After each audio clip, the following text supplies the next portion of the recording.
Isaías 61, versículo de 1 a 3. Diz assim: o Espírito do Senhor Deus está sobre mim, porque o Senhor me ungiu para pregar boas novas aos quebrantados. Enviou-me a curar os quebrantados de coração, a proclamar libertação aos cativos e a pôr em liberdade os algemados, a pregoar o ano aceitável do Senhor e o dia da vingança do nosso Deus, a consolar todos os que choram e a pôr sobre os que em Sião estão de luto uma coroa em vez de cinzas, óleo de alegria em vez de pranto, veste de louvor em vez de espírito angustiado, a fim de que se chamem carvalhos de justiça, plantados pelo Senhor para a sua glória. Vamos orar?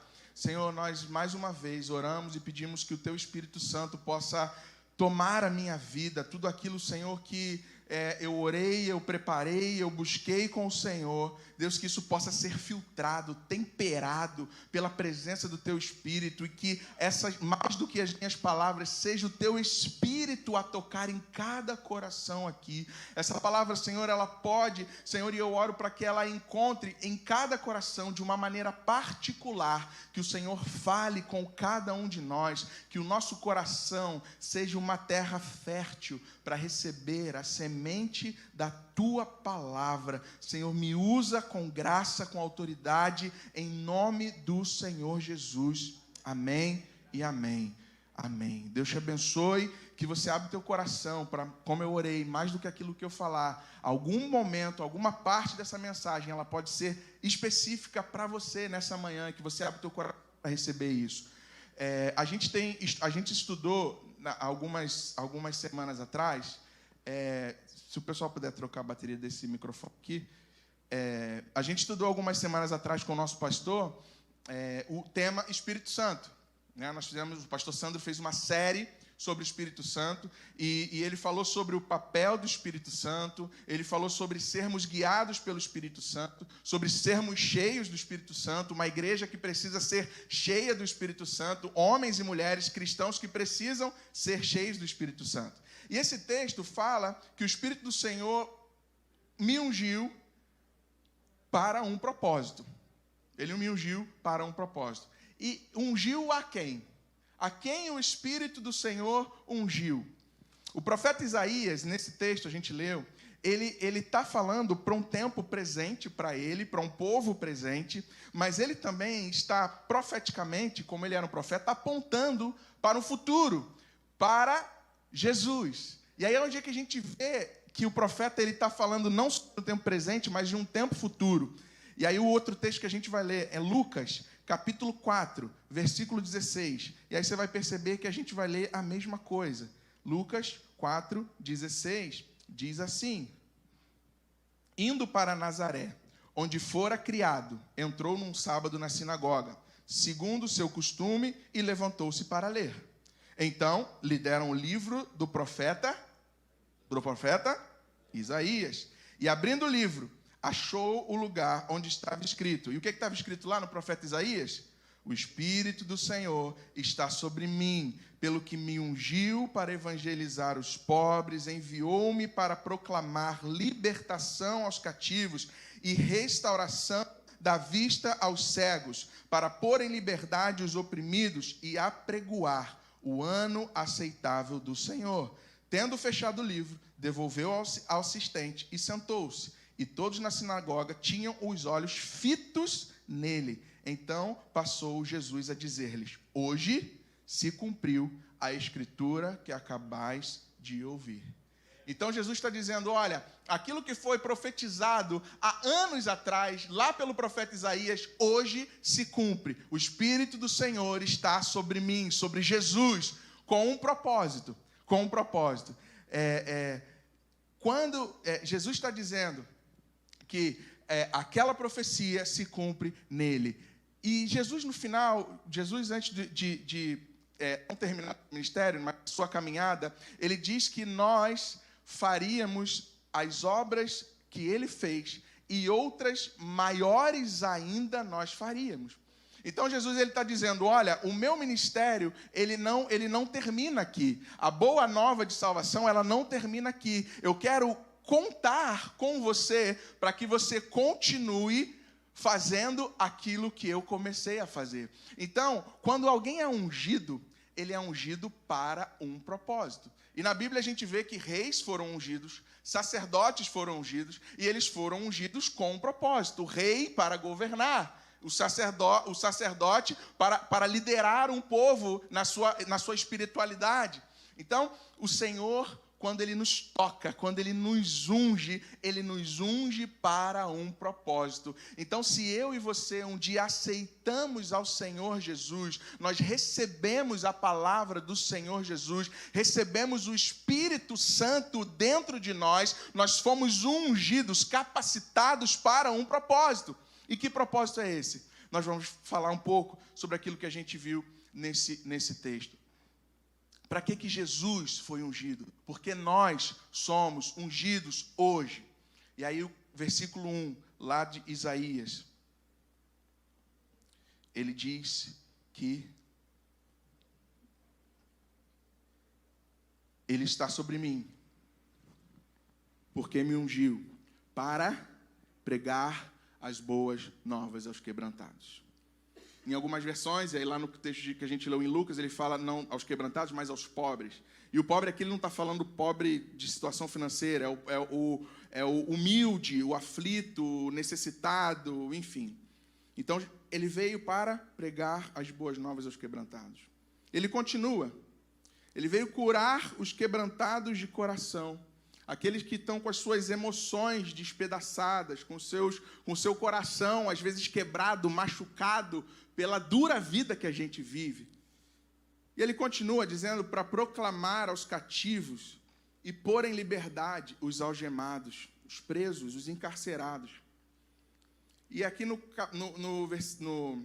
uma última parte que ele fala, no versículo 2, ele diz, e apregoar o ano aceitável do Senhor e o dia da vingança do nosso Deus. E aí eu preciso fazer uma pausa antes da gente continuar.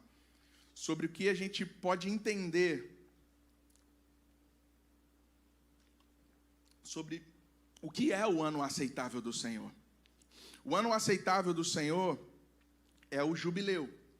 O judeu, você sabe que ele guardava o sábado, trabalha 6 dias, o 7º dia ele descansa. Num período de 6 anos, você trabalha, e no 7º ano ele tem o Shabá, né? E ele descansa, a terra descansa 1 ano, e aí passado. Então, ele descansa 1 dia na semana, ele descansa 1 ano, depois de 7 anos, e aí vem o ano do jubileu, que são 7 períodos de 7 anos. Então, 7 vezes 7, 49. No 50º ano, ele descansa, ele para. E o que era o ano do jubileu? O ano do jubileu, ele era para quê? Isso você vê lá em Levíticos 24, 25. No ano do jubileu, aquele povo que era escravizado, aquele povo que era escravo, aquele povo que devia alguma coisa, eles tinham as suas dívidas totalmente perdoadas. Olha que maravilha! Dever ao banco, dever ao irmão, dever a não sei quem, aí no 50º ano, zerou tudo.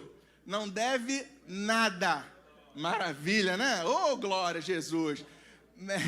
E aí, aqueles que eram feitos escravos, muitas vezes vendidos pela sua própria família, porque a família não tinha como pagar a dívida, ela vendia os seus filhos e filhas como escravo para alguém, e ele trabalhava de graça. Naquele 50º ano, no ano do jubileu, aquele escravo era feito livre.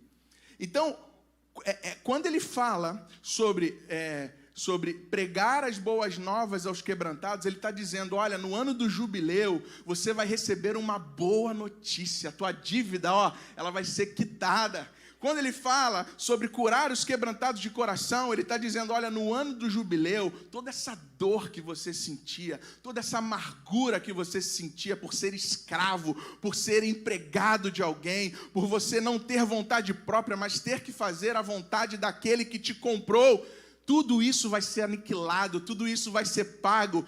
E ele fala, proclamar a libertação aos cativos e pôr em liberdade os algemados. Você que estava preso no ano do jubileu, tudo isso vai ser zerado da tua vida. Você vai ganhar uma nova oportunidade, você vai ganhar uma nova chance. Amém? Só que aí, a gente vai lá para Jesus. E a gente não vive mais na lei. Não tem mais ano do jubileu para a gente. Você vai ter que pagar, meu irmão. Você vai ter que trabalhar para pagar a tua dívida. Desculpa te falar isso. Mas a gente não vive pela lei, nós vivemos pela graça.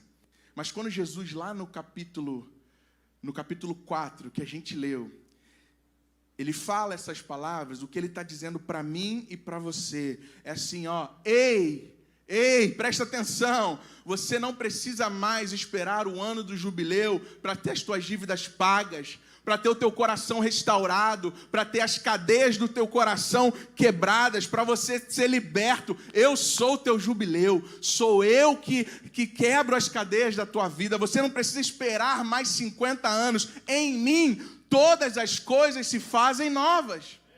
Nós, em Jesus, nós não mais estamos presos, escravos do pecado. E aí a mensagem muda de figura, porque ele está falando, eu vou pregar as boas novas. Que boas novas são essas? A boa nova do Evangelho, de salvação, que me alcançou, que te alcançou, que transformou a nossa vida. É isso que Jesus vem fazer. E ele está dizendo também, olha, eu ungi vocês, cada um de nós, minha igreja, para proclamar as boas novas por esse mundo afora. Nós somos chamados, convocados, conclamados a continuar o ministério, a obra que Jesus começou. Nós somos chamados. A dívida foi paga na cruz do Calvário. Você não precisa dever, você não precisa mais ter esse ano para ter sua dívida sanada. Não, na cruz do Calvário, Ele pagou toda a nossa dívida. Ele rasgou a cédula que era contra nós, nos fez livres do pecado. Aleluia! Mas eu quero que a gente pense na prática sobre essa palavra. O que é essa obra que a gente precisa continuar? Ele vai continuar dizendo, olha, essa missão é minha e sua. E aí muitas vezes a gente pergunta, qual é o propósito da nossa vida? É uma pergunta que a gente sempre faz, né? Qual é o propósito da minha vida? Qual é o meu chamado? Por que eu estou aqui? O que eu preciso fazer? E aí o texto continua, no versículo 3. A gente é chamado também a pôr em Sião, a esse povo que está aí em luto, uma coroa em vez de cinzas, óleo de alegria em vez de pranto, vestes de louvor em vez de espírito angustiado, a fim de que se chamem carvalhos de justiça, plantados pelo próprio Senhor, para a sua glória. Meu irmão, não é sobre o lugar que eu estou, não é sobre aonde eu estou, não é sobre geografia, não é sobre localização, mas é sobre quem eu sou nele, sobre o propósito que ele liberou sobre a minha vida, uma vez que eu fui ungido pelo Espírito Santo com um propósito. Não é mais aonde eu estou, mas o que eu devo e posso fazer.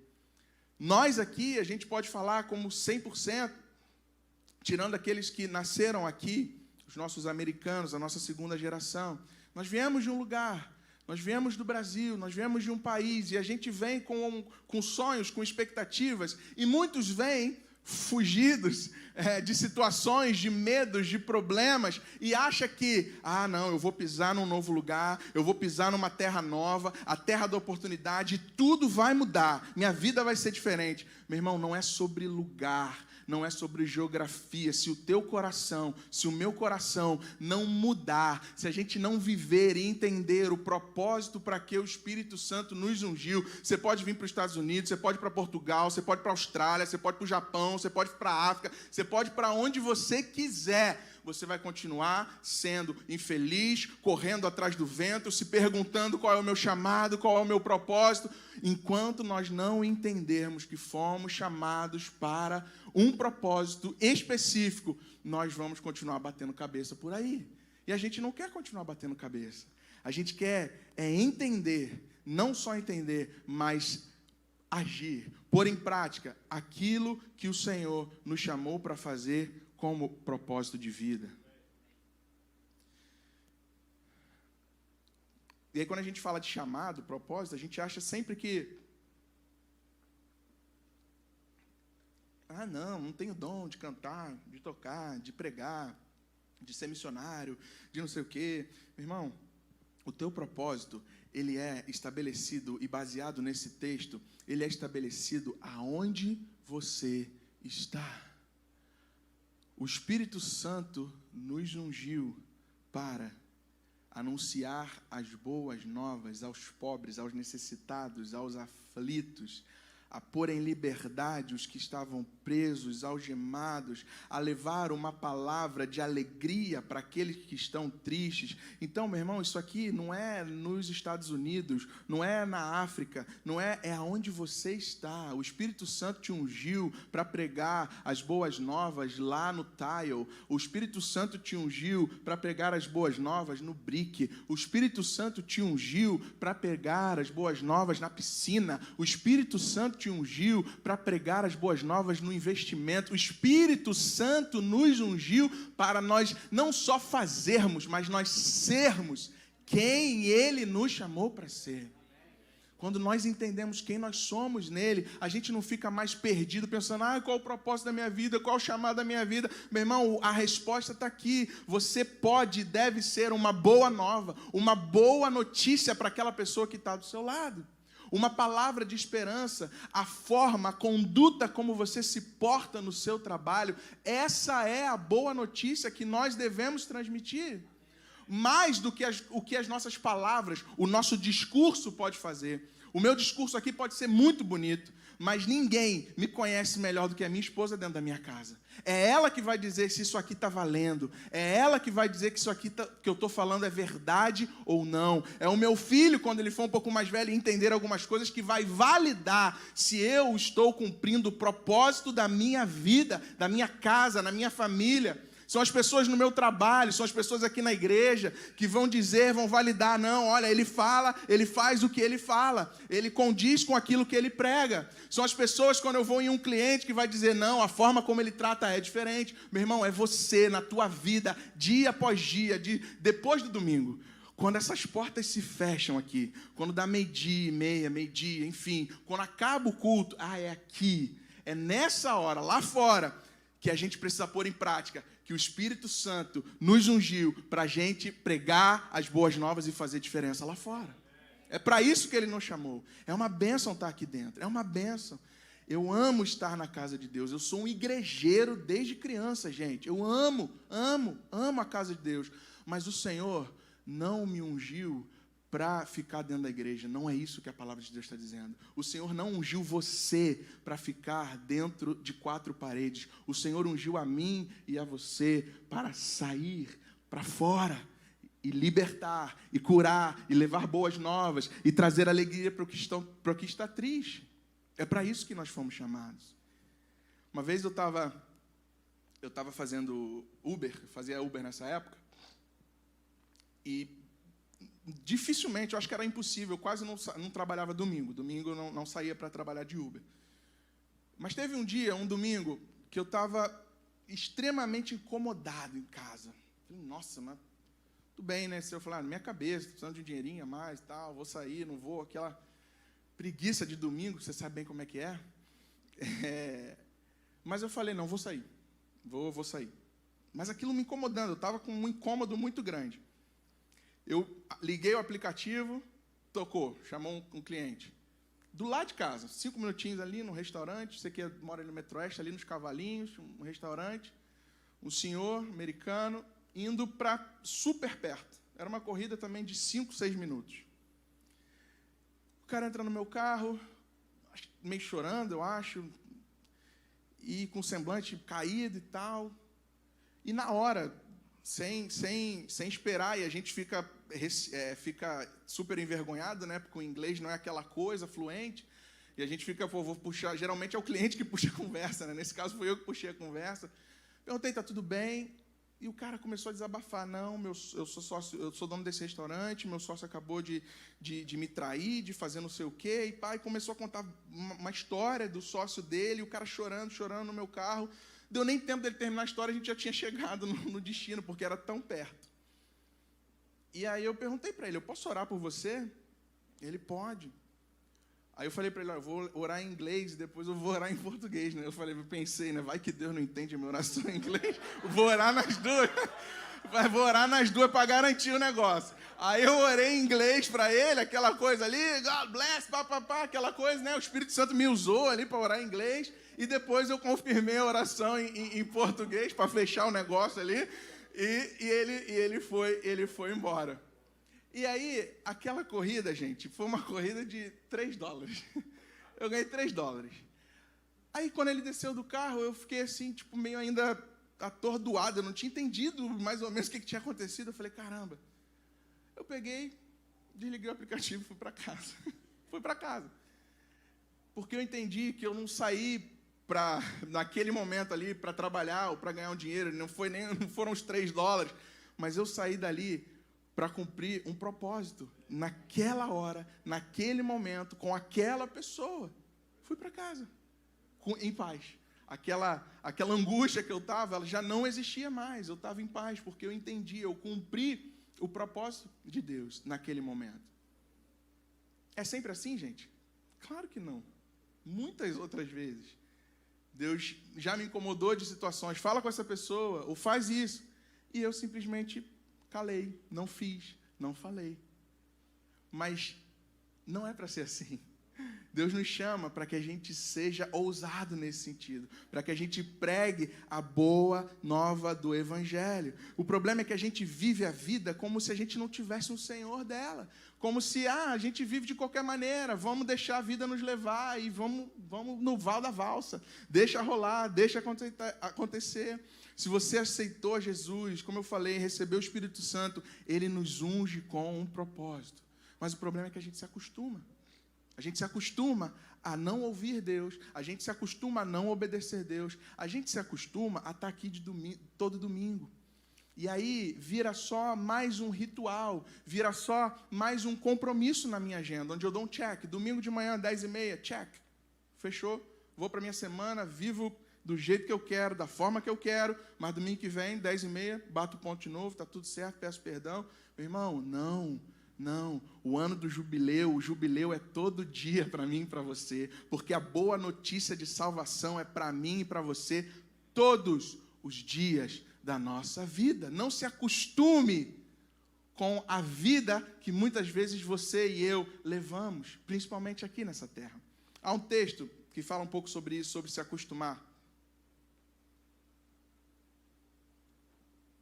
E diz assim: a gente se acostuma a contar uma mentirinha aqui e ali.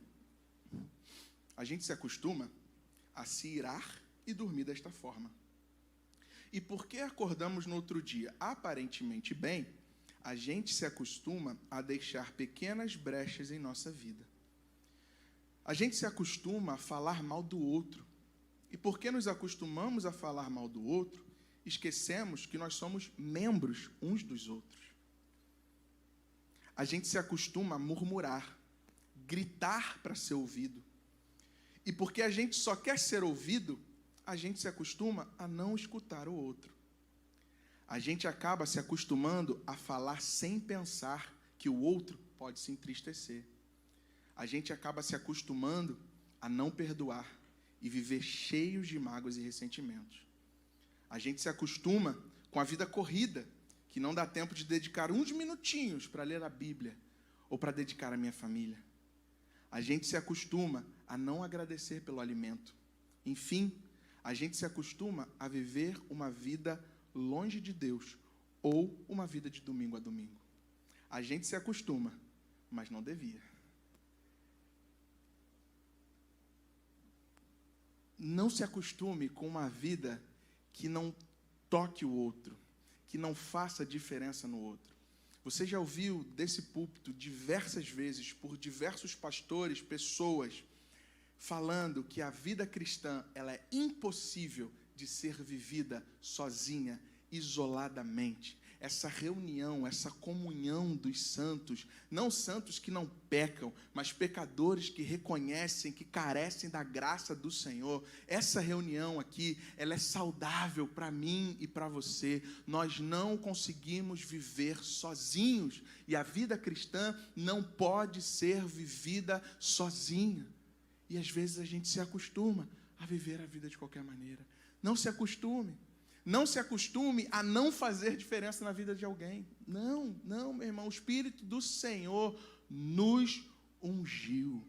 Deus nos plantou nesse mundo e nos deixou uma missão: anunciar a salvação, pregar as boas novas aos quebrantados, a tanta gente ferida, há tanta gente machucada, há tanta gente ressentida. E aí você vai deixar esse trabalho para quem? Ah, não, isso aí é problema do pastor. Ah, não, isso aí é problema, eu não quero me meter nisso. Ah, não, eu não quero me meter naquilo, isso é problema do meu irmão. Ah, não, ele se magoou aqui, mas não tem problema, eu vou caminhar mais um pouquinho. Aí você anda mais um pouquinho, você magoa mais um. Ah, não, esse aqui foi só mais um e eu magoo mais um. E aí a gente se acostuma. Meu irmão, não, seja você o agente de transformação. Nós somos chamados para ser pacificadores. Bem-aventurados são os pacificadores. Feliz é aquele que é pacificador, aquele que traz a boa notícia, aquele que traz uma palavra de ânimo, aquele que traz uma palavra que pode libertar uma vida. Esse é o feliz, esse é o bem-aventurado. O Senhor nos chama para isso, e Ele nos plantou nesse mundo para isso. Mais do que fazer. E eu não estou dizendo que a gente deve ser um ativista, um fazedor o tempo todo. Não, mas o fazer é uma consequência daquilo que eu entendo que eu sou e daquilo que eu entendo que o Senhor me chamou para fazer.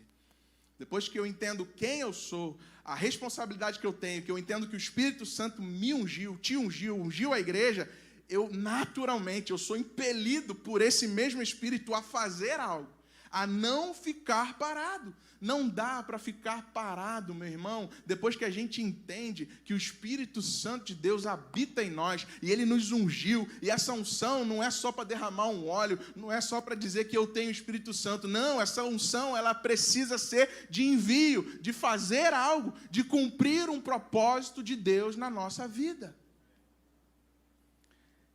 E por fim, ele vai dizer que esse povo que recebeu essa palavra, que foi liberto por essa palavra, que teve a sua vida de tristeza transformada em alegria, que teve o seu espírito, o seu pranto transformado em louvor. Esse povo, lá no versículo 3, no finalzinho, vai dizer: a fim de que se chamem carvalhos de justiça, plantados pelo Senhor para a sua glória. Para que a gente seja plantado pelo Senhor como um carvalho. Daí eu fui pesquisar. Tem um carpinteiro aqui, vai poder validar o que eu estou falando, mas eu fui pesquisar. O pai dos Googles, fui lá no Google, pegar ali as características do carvalho. Coloquei lá o carvalho, vi várias fotos, é uma árvore muito forte, muito grande, muito bonita. E aí eu entendi por que em vários momentos, em várias passagens da Bíblia, ele fala sobre o carvalho. E nesse específico ele fala: eu vou plantar você como um carvalho. Não para a tua glória, mas para a glória dele.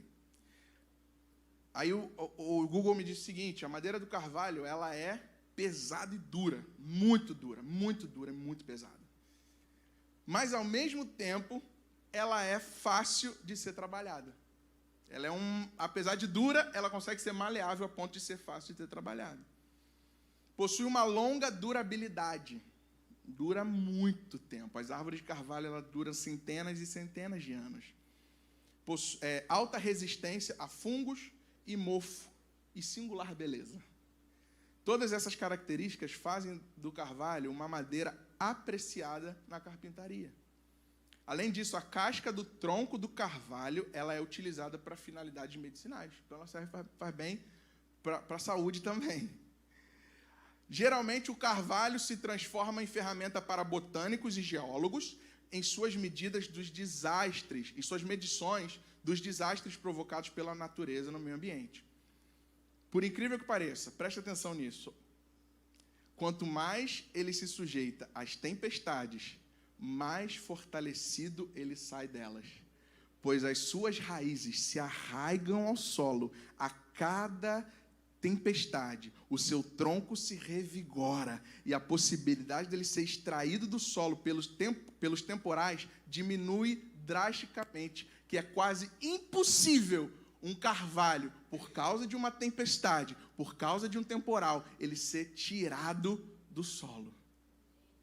Cada vez que um carvalho passa por uma tempestade, mais ele enterra as suas raízes no solo e mais o seu tronco se fortalece.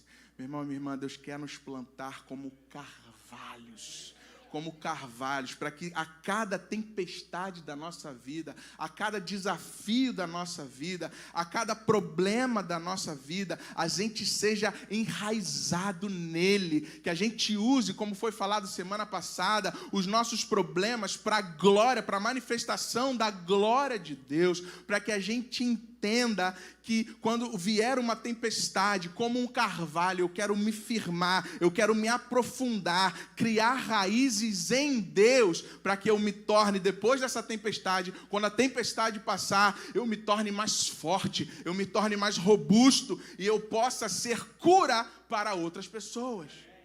Todo problema, todo desafio, toda situação que eu e você passamos, meu irmão, o Senhor pode e quer usar isso para a glória dEle.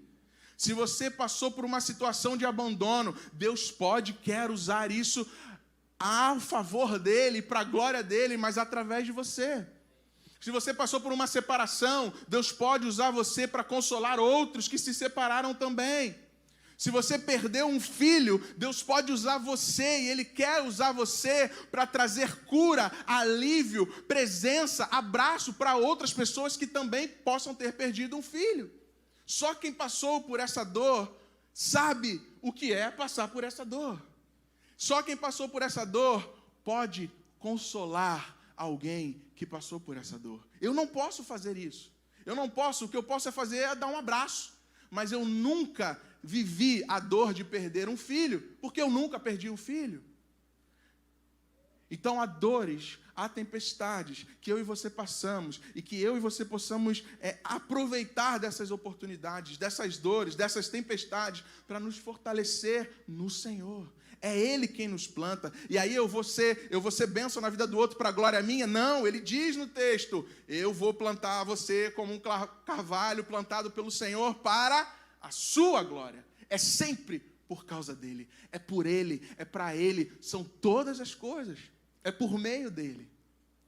Então, meu irmão e minha irmã, nessa manhã, em nome de Jesus, que eu e você sejamos plantados pelo Senhor, entendendo o propósito da nossa vida, entendendo para que fomos chamados. Vamos deixar de ficar andando para lá e para cá sem saber o que fazer, distraído, pensando no amanhã. Não, meu irmão, Deus chamou você nessa terra. Se você está plantado nessa terra, Deus quer fazer você florescer aqui nessa terra. E a gente às vezes fica pensando, qual a nossa maior preocupação quando a gente chega aqui? É arrumar um trabalho, a gente precisa pagar as contas, a gente precisa... E aí o grande vilão da nossa vida na América preciso pagar aluguel, preciso alcançar meu documento, preciso pagar minhas contas, preciso alcançar o documento. Meu irmão, isso é extremamente importante. Todos nós precisamos e devemos orar por isso. E Deus tem abençoado a nossa igreja com muitas bênçãos nesse sentido. Mas deixa eu dizer uma coisa para você, não briga comigo, não fique chateado comigo. Pior do que viver fora de status nesse país é viver fora dos propósitos de Deus para mim e para a tua vida. É duro. Meu irmão, se você estiver dentro do propósito, da vontade de Deus para a tua vida, todas as outras coisas vão ser acrescentadas, todas as outras coisas vão ser abertas portas, todas as outras coisas você não precisa se preocupar, porque Ele continua sendo fiel, a bondade dEle, como nós cantamos aqui, ela nos acompanha todos os dias da nossa vida, porque Ele é o nosso pastor e de nada teremos falta. Viva esse propósito, abrace esse propósito, entenda esse propósito, reconheça que nós fomos ungidos pelo Espírito Santo com um propósito divino, com um propósito específico para anunciar, para levar boas novas de salvação, para curar, para libertar. Eu e você podemos fazer as obras que Jesus fez e mais ainda faríamos. Meu irmão, só toma posse, acesse essa palavra, porque ela já foi liberada para nós. Em nome de Jesus. Amém? Que a nossa vida, ela faça sentido. O Célio Louvor pode subir. Que a nossa existência, ela faça sentido na nossa vida, no sentido de que a gente possa ser útil. Eu vi uma definição e a gente muitas vezes se pergunta, o que é felicidade? Quando eu tiver minha casa própria, eu vou ser feliz, com piscina, glória. Quando eu conseguir comprar meu carro, aquela van de 7 lugares para a família inteira, glória. Aí eu vou ser feliz. Não, quando eu tiver meu filho, aí eu vou ser feliz.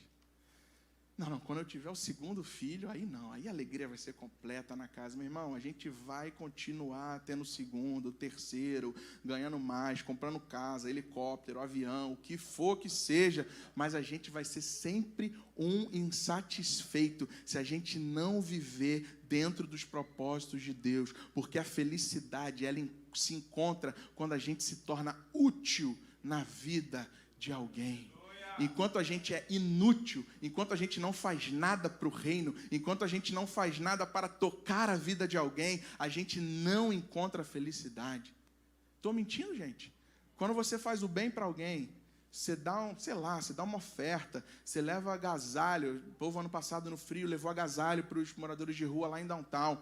Meu irmão, quando você libera alguma coisa boa para alguém, é gerada ocitocina no teu corpo, você fica feliz, você fica animado, excitado. A pessoa que recebe também recebe essa ocitocina e ela fica animada, ela fica empolgada. Todo mundo sai ganhando. Por quê? Porque você fez algo para alguém, você foi útil. E aí o teu prazer se encontra nisso. Quando você serve, quando você faz alguma coisa que pode tocar outros. Porque a vida não é só para mim. A vida, aquilo que eu recebi não é só para mim, mas ela passa por mim. Mas ela precisa acompanhar aqueles que me cercam, aqueles que estão ao meu redor. Então, você quer ser feliz? Seja útil. Seja útil na casa de Deus, seja útil no seu trabalho, seja útil nos teus relacionamentos, não seja aquele que é a pedra de tropeço, aquele que só atrapalha, aquele que só murmura, aquele que só reclama. Não, seja útil para que você seja feliz, guiado pelo Espírito Santo de Deus, para que esse Espírito possa nos levar aonde Ele quiser. O Espírito sopra aonde quer. E aí não importa aonde quer que você esteja. Pode ser que daqui a um tempo você fale, eu vou ter que voltar para o Brasil. Meu irmão, se você for voltar para o Brasil entendendo o propósito de Deus, você vai voltar para o Brasil feliz, entendendo que é o melhor lugar que você tem para estar. Não quero isso para você não, irmão.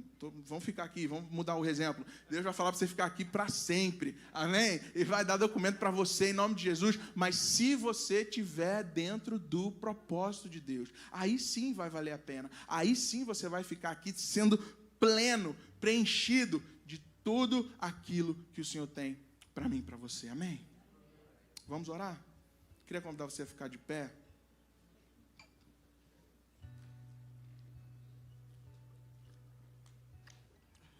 Pastor Tiago está por aqui já, gente? Está acabando lá? Eu queria orar. E a gente vai cantar mais uma vez esse refrão. Eu não vou chamar você para vir aqui à frente. O que eu vou fazer é convidar você a pôr a mão no seu coração. Faz o refrão aí, por favor. Convidar você a pôr a mão no seu coração e dizer: Senhor, essa palavra é para mim. Senhor, essa palavra é para mim. Eu quero crer nela. Eu quero entender que o Teu Espírito Santo, Ele está sobre mim. Porque um dia eu recebi o Senhor como o Senhor da minha vida. Então o Teu Espírito habita em mim. E o Teu Espírito nessa manhã, Ele me unge com um propósito.